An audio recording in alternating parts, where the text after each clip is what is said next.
कल की क्लास में हमने क्या देखा था कि भगवान की भक्ति करने के लिए हमें हमारे जो कर्म हैं, जो भी हम अभी कर रहे हैं, उनको त्यागने की जरूरत नहीं है या बदलने की भी जरूरत नहीं है।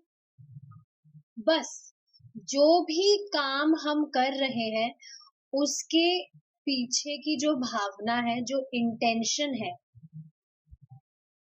उसको बदलने की आवश्यकता है।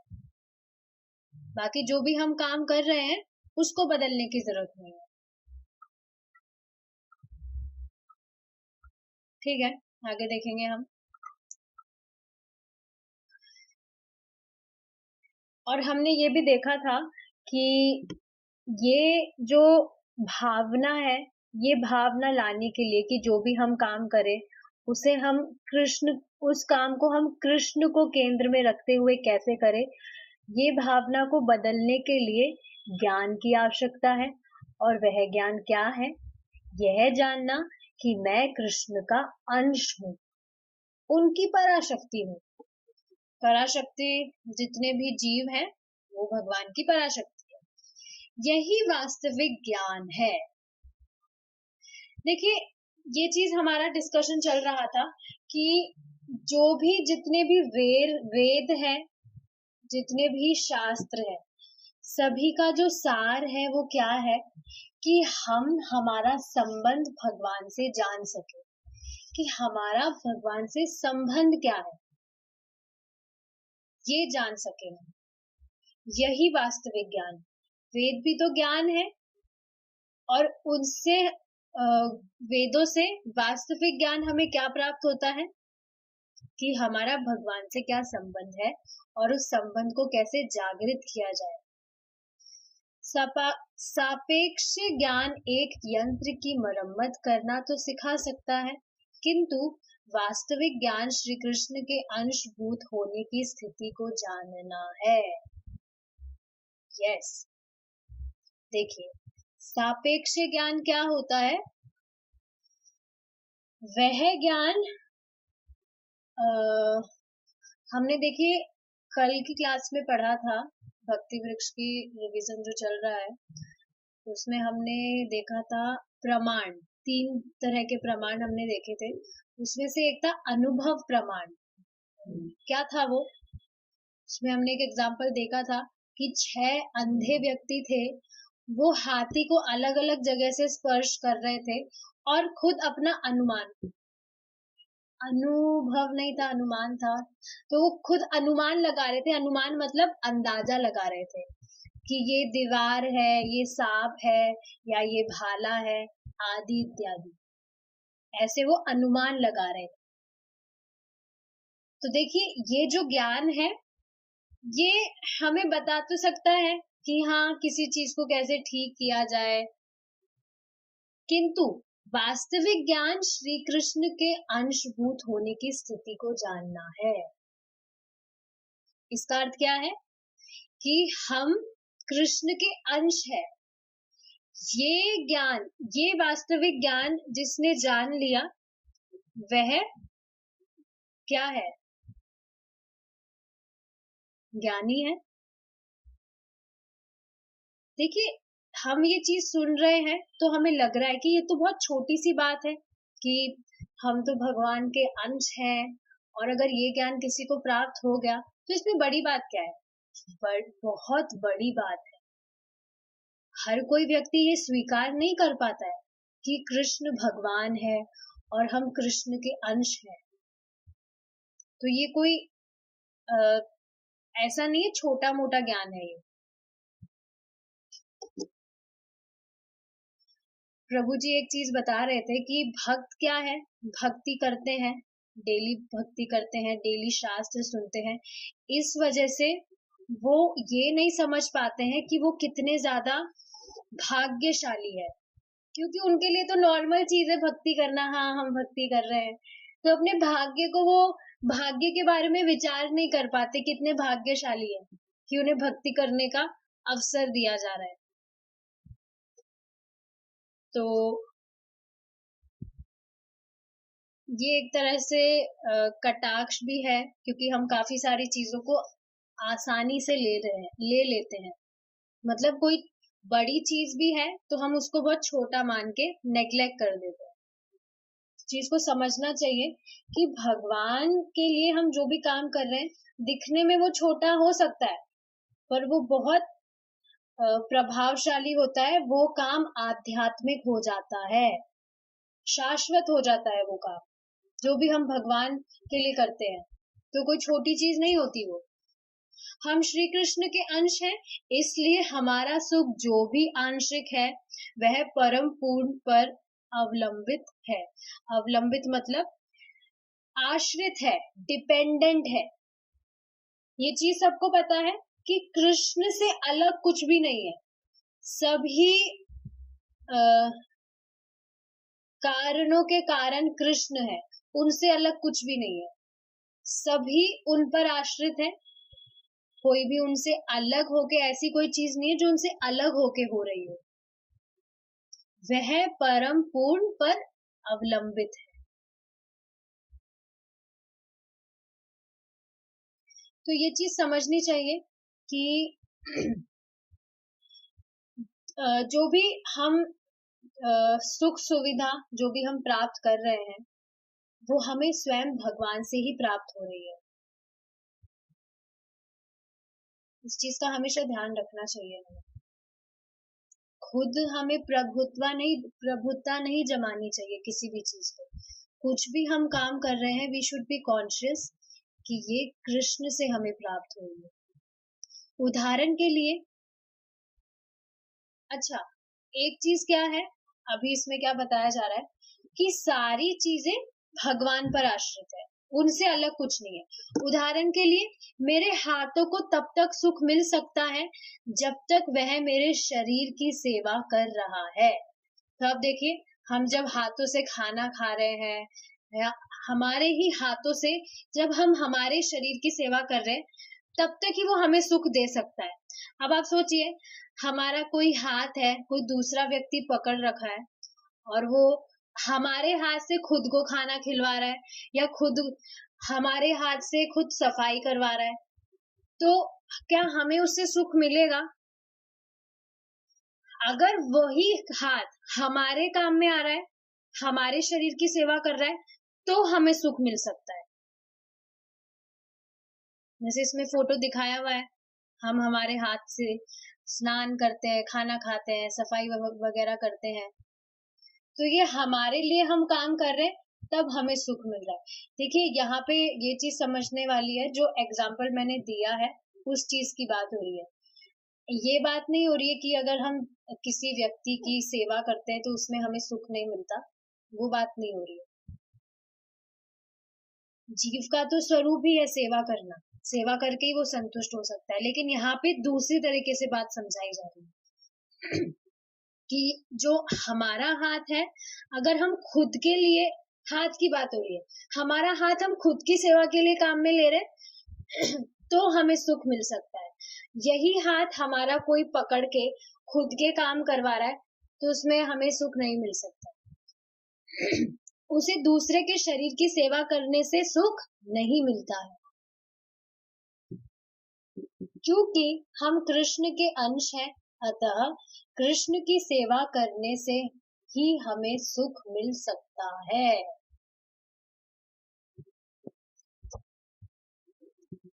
देखिए, एक लाइन आपको मैं बोलना चाहूंगी,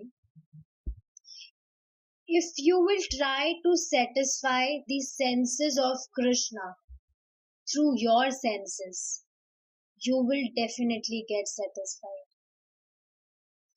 यदि हम हमारी इंद्रियों से भगवान की इंद्रियों को संतुष्ट करने का प्रयास करेंगे, हम अपने आप ही संतुष्ट हो जाएंगे।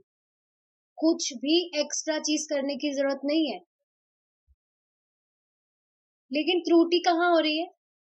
व्यक्ति खुद की इंद्रियों को संतुष्ट करने में लगा है, जो कभी संतुष्ट होती नहीं है। आप देखेंगे, जब भी हम खुद की इंद्रियों को संतुष्ट करने का प्रयास करते हैं, और ज्यादा खालीपन महसूस होता है, एक जलन महसूस होती है। और अब आप देखिए, हम जब भक्ति कर रहे हैं, कृष्ण की सेवा कर रहे हैं, उनके लिए खाना बनाते हैं और उनका हम नाम जप करते हैं, उन्हें दिया दिखाते हैं हम, तो एक अलग ही शांति मिलती है हृदय में। क्यों? क्योंकि उससे कृष्ण की इंद्रियां संतुष्ट हो रही है, तो अपने आप ही हम भी सेटिस्फाई हो रहे हैं। प्रत्यक्ष है ये चीज। तो यही चीज बताई जा रही है कि हम कृष्ण के अंश हैं, अतः कृष्ण की सेवा करने से ही हमें सुख मिल सकता है। प्रत्येक व्यक्ति सोचता है तुम्हारी सेवा करके मैं सुखी नहीं हो सकता, मैं तो केवल अपनी सेवा करके सुखी हो सकता हूँ। इसी में तो लगा है व्यक्ति, खुद की सेवा करता है, खुद की इंद्रियों को संतुष्ट करने में लगा रहता है। परंतु कोई भी व्यक्ति नहीं जानता कि यह मैं कौन है। वह मैं कृष्ण ही है। अब इसका अर्थ क्या है? इसके हम दो तरीके से मीनिंग समझ सकते हैं कि जब हम ये चीज कह रहे हैं कि सिर्फ मैं मेरी सेवा करके सुखी हो सकता हूँ, तो मेरी का मतलब मेरी नहीं, मेरी का मतलब कृष्ण, कृष्ण की सेवा करके मैं सुखी हो सकता हूँ। मतलब वो गलत सोच रहा है, अविद्या की वजह से वो सोच रहा है कि मैं, जैसे आप देखिए घर में नौकर रखते हैं, तो जब वो स्वामी की घर की सफाई करता है, स्वामी के लिए वो सेवा कर रहा है, तो स्वामी उससे संतुष्ट होता है। तो जब वो संतुष्ट होता है, उसे वो कुछ सैलरी वगैरह देता है, तो सेवक अपने आप संतुष्ट हो जाता है। अब आप खुद सोचिए कि अब वो जो सेवक है, नौकर है, वो स्वामी की घर की सेवा नहीं कर रहा, वो कुछ और ही करने में लग रहा है। मतलब उसकी जो ड्यूटी है उसको वो नहीं कर रहा है, कुछ और कर रहा है। तो क्या स्वामी संतुष्ट होगा? नहीं होगा, उससे वो क्रोधित और हो जाएगा, फिर वो कहाँ से खुद संतुष्ट हो पाएगा? तो ये चीज यहाँ पर बताई जा रही है कि यदि हम कृष्ण को संतुष्ट करते हैं, उनको सुखी करने का प्रयास करते हैं, तो हम खुद ही सुखी हो, हम स्वयं सुखी होने लगते हैं। तो ये चीज है, वह मैं कृष्ण ही है। आप देखिए, हमारे हृदय में भी तो कृष्ण विराजित है। तो कृष्ण की सेवा करके ही व्यक्ति संतुष्ट रह सकता है। देखिए, ये श्लोका देखेंगे हम। मामिवांशो जीवलोके जीवभूतः सनातनः मनः षष्ठानीन्द्रियाणि प्रकृतिस्थानि कर्षति। इस बद्ध जगत में सारे जीव मेरे शाश्वत अंश हैं। बद्ध जीवन के कारण वह छहों इंद्रियों, हमारी जो 6 इंद्रियां हैं, से घोर संघर्ष कर रहे हैं, जिनमें मन भी सम्मिलित है। देखिए, 6 इंद्रिय, वैसे तो हमारी 5 इंद्रियां हैं, लेकिन एक और मन को भी इसमें सम्मिलित किया गया है, इसलिए 6 बोला जा रहा है। तो क्या कह रहे हैं भगवान कि इस बद्ध जगत में, ये जो भौतिक जगत है, इसमें सभी जो जीव है वो भगवान के शाश्वत अंश है। शाश्वत का अर्थ क्या होता है? जो हमेशा से है, जिनका कभी नाश नहीं होता है। शाश्वत मतलब इटर्नल, हमेशा से है भगवान के अंश। ऐसे नहीं है कुछ टाइम बाद में अंश बने हैं और कुछ टाइम बाद में नहीं रहेंगे, नहीं, हमेशा से थे, हमेशा से है और हमेशा से ही रहेंगे। बद्ध जीवन के कारण वे 6 इंद्रियों से घोर संघर्ष कर रहे हैं। देखिए, व्यक्ति जो है अपनी इंद्रियों से ही तो संघर्ष कर रहा है। वह ये सोचता है कि मैं इन इंद्रियों को संतुष्ट करूंगा तो सब कुछ ठीक हो जाएगा, और इसी वजह से वो हमेशा पूरे जीवन इन इंद्रियों से ही संघर्ष करता रहता है, जिनमें हमारा मन भी सम्मिलित है। मन ही तो है हमारा मंकी माइंड, हमें कुछ भी अच्छा करने ही नहीं देता है। जीवात्मा भौतिक संपर्क के, देखिए भगवत गीता का 15वें अध्याय का 7वां श्लोक था। जीवात्मा भौतिक संपर्क के कारण अब पूर्ण से पृथक हो गया है। मतलब क्या है इसका? उसका जो स्वरूप है, उसका जो रियल एग्जिस्टेंस है, उसे वह भूल गया है। कैसे भूल गया है? इस भौतिक जगत के संपर्क में आने के कारण। अतः हमारे लिए ये आवश्यक है कि हम अपने आप को कृष्ण भावनामृत के द्वारा, जो हम में पहले से ही सुप अवस्था में विद्यमान है, हम अपने आप को पुनः कृष्ण से जोड़ने का प्रयत्न करें। देखिए, जो जीव है उसकी हमेशा से ही ये इच्छा थी कि मतलब हमेशा से उसके मन में ये इच्छा थी कि मैं भगवान की सेवा किए बिना खुश रह लूंगा। जरूरत नहीं है मुझे भगवान की सेवा करने, मैं खुद की इंद्रियां, मैं खुद भोग करके सुखी रह लूंगा। इस वजह से वो इस भौतिक जगत में आया, भौतिक जगत में है, और इस भौतिक जगत के संपर्क होने के कारण उसका जो स्वरूप है उससे वह पृथक हो गया है, मतलब डिस्ट्रैक्ट हो गया है। उसका रास्ता था जाने का इधर, लेकिन इस भौतिक जगत में आने के कारण बिल्कुल वो अपोजिट डायरेक्शन में जाने लग रहा है। अतः हमारे लिए आवश्यक है, तो देखिए आप खुद सोचिए, कोई गाड़ी है सही रास्ते पे जा रही है, अब किसी ने बोर्ड घुमा दिया, उसको जाना इधर था लेकिन बोर्ड घूमकर इधर की तरफ दिखा रहा है, तो वो इधर अब गाड़ी जाने लगी। तो अब क्या करना होगा? सही ट्रैक पे आने के लिए वापस से गाड़ी घुमानी होगी, तभी तो वापस से सही रास्ते वह जा पाएगा। तो यही चीज यहाँ बताई जा रही है कि हमारी जो अवस्था है जिससे हम पृथक हो गए हैं, भटक गए हैं, उसके लिए हमारे लिए आवश्यक है कि हम अपने आप को कृष्ण भावनामृत के द्वारा, जो हम में पहले से ही सुप्त अवस्था में विद्यमान है, कोई नई चीज नहीं है ये, पहले से ही हमारा ये स्वरूप है। हमारे लिए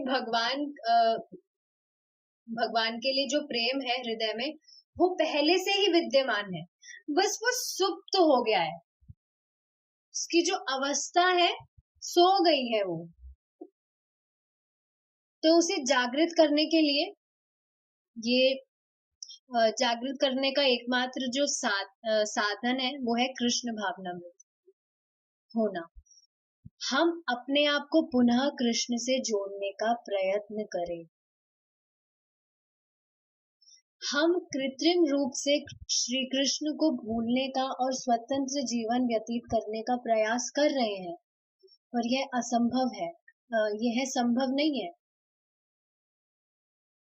अभी ये जो चीज मैंने समझाई कि हम चाहते हैं, हम सोच रहे हैं कि अगर हम भगवान से स्वतंत्र होना चाहते हैं, हम भगवान की भक्ति नहीं करेंगे तो हम खुश रह लेंगे, लेकिन ये संभव नहीं है।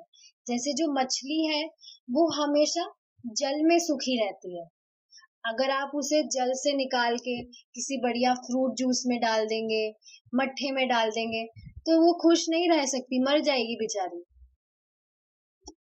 तो यही तो अवस्था हमारी हो रही है अभी। हमारी जो असली जगह है वो कहाँ है? भगवान के पास। लेकिन यहाँ पर हम फंसे हुए हैं, इसलिए आप देखिए हर वक्त कुछ ना कुछ कष्ट हमें सताता है। और ये कष्ट ऐसा नहीं है कि भगवान क्रूर है इसलिए हमें दे रहे हैं, ये कष्ट इसलिए हमें दिया जा रहा है ताकि हम समझे कि ये हमारे रहने की जगह नहीं है। भक्ति करके व्यक्ति वापस कृष्ण के पास लौट जाए, उसे ये जगह दुख का दर्द लगने लगे, इस वजह से यहाँ दुख दिए जाते हैं बार बार। ऐसा नहीं है भक्त भक्ति कर रहा है तो उसके जीवन में दुख नहीं आते, उसके जीवन में भी दुख आते हैं, बट बस वो समय के साथ जैसे जैसे भक्ति करता है वो सम होने लगता है। वो जो कष्ट है वो उसे ज्यादा प्रभावित नहीं करते हैं। क्यों? क्योंकि भक्ति का सुख इतना ज्यादा है। जब हम श्री कृष्ण से स्वतंत्र रहने का प्रयत्न करते हैं तो तुरंत हम भौतिक प्रकृति के नियमों के प्रभाव में आ जाते हैं। तो ये बात समझने वाली है that Krishna consciousness is not no to Maya. It is yes to Krishna. हमें इस पे ध्यान नहीं देना है कि हम माया के लिए क्या नहीं करें। हमें इस पे ध्यान देना है कि हम कृष्ण के लिए क्या करें। कृष्ण के लिए हम कुछ कर रहे हैं तो अपने आप ही माया वाली चीजें नहीं करेंगे। जैसे अभी हम यहाँ क्लास सुन रहे हैं तो अपने आप ही कुछ और चीज नहीं कर रहे हैं। जैसे हम चैंटिंग करते हैं सुबह तो अपने आप ही उस टाइम हम और कुछ नहीं करते हैं। तो इसलिए हर वक्त ये प्लानिंग रहनी चाहिए कि हम जो भी काम कर रहे हैं कैसे उसे कृष्ण के संपर्क में करें, संबंध में करें।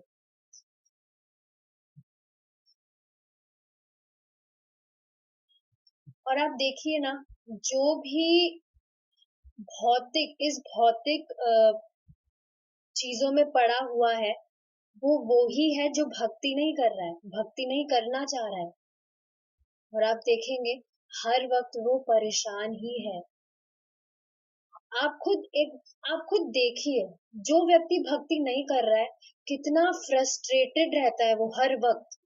कुछ ना कुछ उसे परेशान करता रहता है हर वक्त।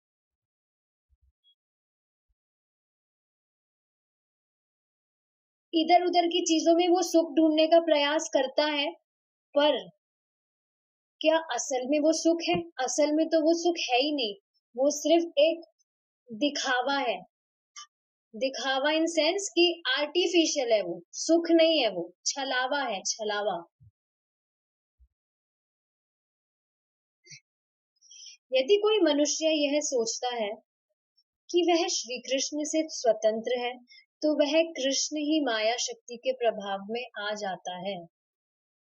ठीक उसी प्रकार जैसे यदि कोई समझे कि वह सरकार या प्रशासन, और देखिए इसका मतलब क्या है। जब कोई व्यक्ति कृष्ण की भक्ति नहीं करना चाह रहा है तो भगवान स्वयं उसे अपने आप से दूर कर देते हैं। आप देखेंगे काफी सारे जो व्यक्ति है वो भगवान की क्या क्या व्याख्या करते हैं कि भगवान निराकार है, भगवान का कोई आकार नहीं है, या भगवान तो साधारण पुरुष है, मायावादी है। तो ऐसी जिनकी धारणा होती है भगवान के लिए, फिर भगवान अपने आप ही उसे अपने आप से दूर कर देते हैं कि ठीक है, तुझे ऐसे रहना है, तू ऐसे ही रह। ये ये सच में ये चीज है, प्रैक्टिकल चीज है ये, मैंने खुद ने देखा है। काफी सारे व्यक्ति होते हैं जो उनके लिए they have great envy for Krishna, बिना मतलब की।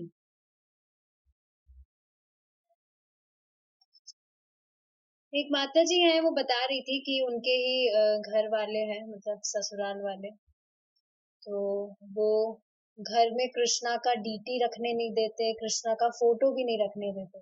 ऐसे कहते हैं कि राधा कृष्णा की तो शादी नहीं हुई है, तो अगर उनका डीटी या फोटो घर में रखते हैं तो पति पत्नी में डाइवोर्स हो जाता है। सोचिए कितना अंधकार है।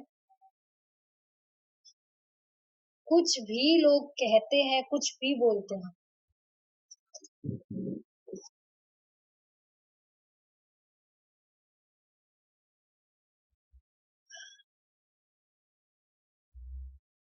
आगे देखेंगे हम। तो जो भी कृष्ण से स्वतंत्र रहने की मन में भावना रखता है तो वो और ज्यादा माया से कवर होता रहता है, उसकी कवरिंग और होती रहती है। और ऐसा नहीं है माया की कवरिंग हो रही है तो माया बहुत प्यार से रखती है, चांटे लगाती है माया। देख ही रहे हैं ना आप, जो भक्ति नहीं कर रहे कितना दुखी है। ठीक उसी प्रकार जैसे यदि कोई समझे कि वह सरकार या प्रशासन और उसके विधि निषेधों से मुक्त है, तो वह पुलिस नियंत्रण में आ जाता है। नियंत्रण में आ जाता है। प्रत्येक व्यक्ति स्वतंत्र होने का प्रयत्न कर रहा है और इसे माया कहते हैं। स्वतंत्र वह हो नहीं सकता है। जैसे कोई भी व्यक्ति है, गवर्नमेंट के रूल्स वो फॉलो नहीं करना चाहता है, उनसे वो मुक्त होना चाहता है, तुरंत पुलिस उसे पकड़ लेगी। जैसे कोई व्यक्ति है, अपने आप को बहुत बड़ा हीरो समझ रहा है, तेज स्पीड पे गाड़ी चलाएगा, तो क्या होगा? फाइन कटेगा उसका, रूल तोड़ेगा तो कितना ही व्यक्ति स्वतंत्र होने का, ये तो फिर भी भौतिक लेवल पे बात हो रही है, कृष्ण से स्वतंत्र होने का प्रयास कर रहा है, तो सोचिए कितनी बड़ी फजीयत है। स्वतंत्र होने का प्रयत्न कर रहा है, स्वतंत्र हो नहीं सकता है, और इसे ही माया कहते हैं। अविद्या है, तभी तो सोच रहा है कि मैं कृष्ण से स्वतंत्र रह सकता हूँ, प्रसन्न रह सकता हूँ। ये अविद्या की वजह से ही होता है। अब सोचना चाहिए हम सब कितने भाग्यशाली है, नहीं तो अभी भी हम क्या क्या चीजें कर रहे होते जिससे हमारी भी माया की कवरिंग अच्छी तरह से हो रही होती, और ज्यादा उन चीजों में धंस रहे होते हम। कभी हल्के में नहीं लेना चाहिए।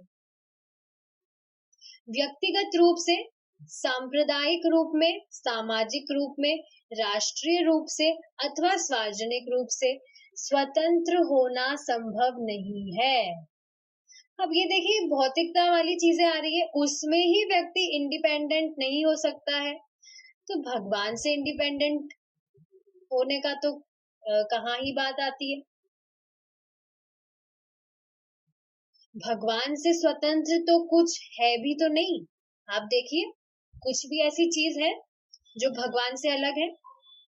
व्यक्ति भोग भी कर रहा है, तो वो भी, उसमें भी भगवान सहायता कर रहे हैं तभी कर रहा है, खुद की क्षमता से कुछ नहीं कर रहा है वो। जब हम यह समझने लगेंगे कि हम आश्रित हैं, तब हमें यथार्थ ज्ञान हो जाएगा।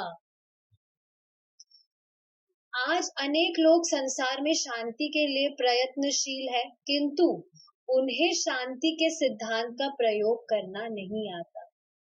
आप देखिए ना, कितने सारे सेंटर्स खुले हैं,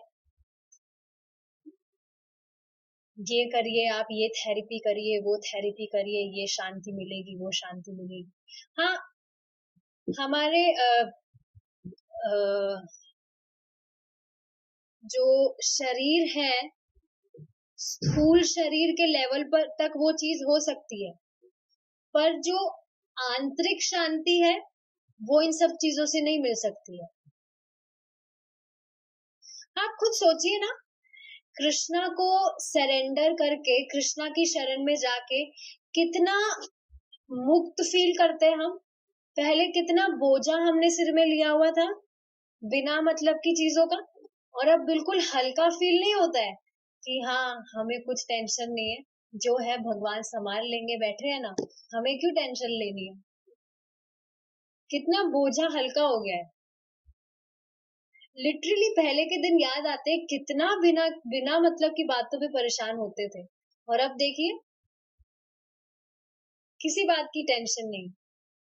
पता है कृष्णा तो कंट्रोलर है ही, वैसे भी उनके हिसाब से चीजें होगी, तो हमारा दिमाग लगाने से लाभ भी क्या है, वैसे भी उनके हिसाब से ही होती है चीजें। तो